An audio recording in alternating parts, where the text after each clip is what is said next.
Hey you guys, this is my persuasive speech. Would you like to spend the rest of your life in prison fighting for room or wondering when will officers have an available bed open for you? The topic is relevant to the audience because you should think before you act and end up in prison. I am currently a correctional officer at EARU prison, and I know what inmates go through on a day-to-day basis. Today I'm going to persuade you all to donate to my drug rehab center for inmates who have petty drug crimes and charges. First, I'm going to tell you about the overcrowding of prison. Second, I will tell you about how we can solve the overcrowding of prison. Third, I will describe the negatives and positive impacts you could help by donating to my center or not donate at all. First, I'm going to tell you about the overcrowding of prisons. Close to 7 million people are under adult correctional supervision, a number that includes people in jail, on parole, or probation. The need is that fewer people should be sent to prison for drug crimes such as the petty charges, like cocaine, or they got caught with about 2 pounds of marijuana on them, something like that, petty charges. To keep the overcrowding of prisons under control, you could send them to a drug rehab center.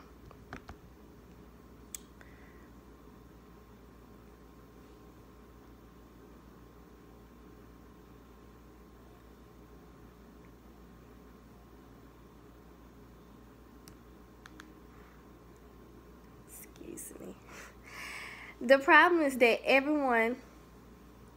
someone, man, woman, is getting sentenced to 25 years or more for drug crimes, petty drug crimes at that, which is making it harder to send others to prison with more serious charges like rape, killing, sexual assaults, all that type of crimes.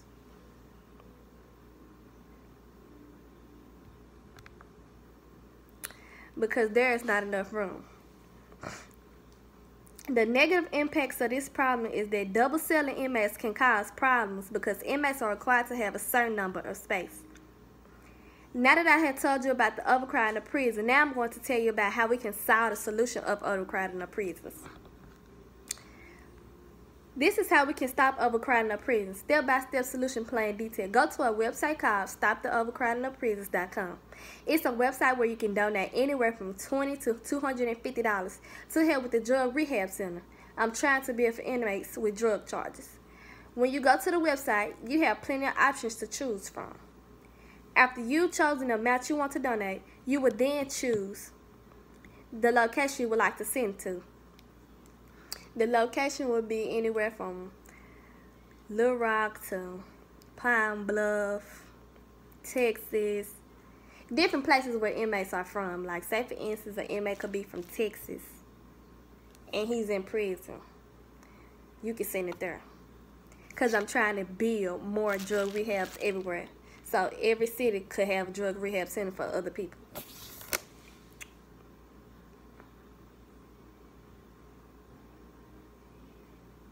After you've done all that, you would then confirm your payment and location. Donating to help the drug rehab center will be a big relief for me because I want to stop the overcrowding of prisons as much as I can. When you donate, that means you just helped someone who's a big distraction to the prison system and doesn't really deserve to be incarcerated. I feel that some people with drug crime shouldn't be incarcerated because, I mean, it's people around here that go to jail for getting caught up with drugs and all that, and they get more time than people that done killed somebody. So I feel like to stop overcrowding of prisons, eliminate some of the nonsense like that and send them to a drug rehab center instead of to prison. Now that I had told you about the overcrowding of prisons and how we can solve the problem, I'm going to inform you about the positive and negative impacts on donating or not donating to my center. The negative impacts of not solving the overcrowding of prison is the fact that there will be more killing, fights, and inappropriate behavior of inmates. The incarceration system in this country holds more than 2.4 million people. Positive consequences to solving this problem is sending fewer people to prison for drug crimes when you could just send them to a rehab center. The positive consequences to solving this problem is donate anything you can, and just thinking about how much confusion and irritation you can keep down from behind the prison walls.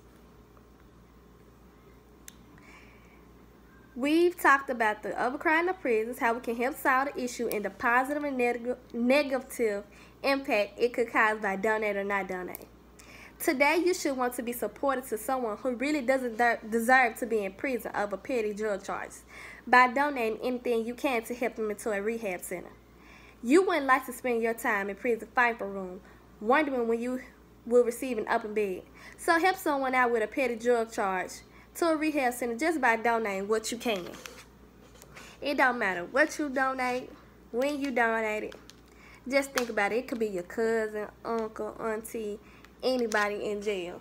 You got to think about, like, I wonder how they're surviving behind prison walls, and what can I do to help behind prison walls. So by donating and helping me, you're helping someone else out. Thanks, guys, for tuning in to my video.